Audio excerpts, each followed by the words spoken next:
الوظيفة المجربة لسورة الكوثر.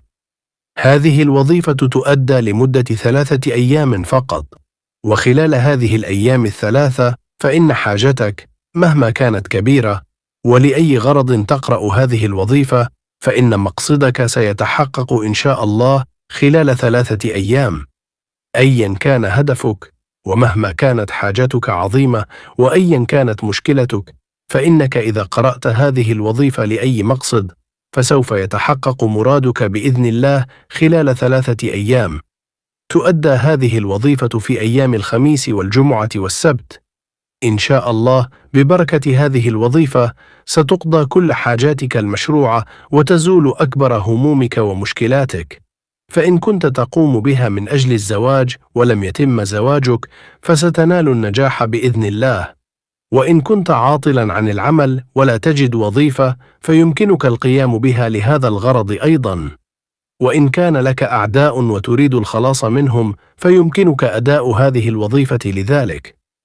وإن أردت أن توجد محبتك في قلب شخص ما فيمكنك كذلك القيام بهذا العمل لهذا المقصد. مهما كانت حاجتك أو هدفك يمكنك تحقيقه من خلال هذه الوظيفة، فهي تؤدى لمدة 3 أيام فقط، وإن شاء الله سيتحقق مرادك خلال هذه المدة.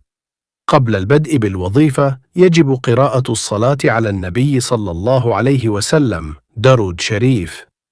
طريقة أداء الوظيفة: تقرأ سورة الكوثر وهي أقصر سورة في القرآن الكريم وتقع في الجزء 30 منه. تبدأ يوم الخميس بعد صلاة الفجر فتقرأ في البداية والنهاية الصلاة على النبي صلى الله عليه وسلم وتقرأ سورة الكوثر 129 مرة. ثم بعد صلاة العصر تؤدي الوظيفة بنفس الطريقة، وكذلك بعد صلاة العشاء، وتستمر على هذا النحو لمدة 3 أيام متتالية.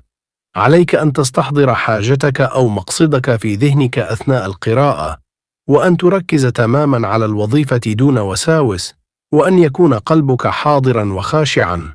إن شاء الله بعد أداء هذه الوظيفة تقبل دعواتك التي تسألها من الله ويحل كل مشكل بإذنه تعالى.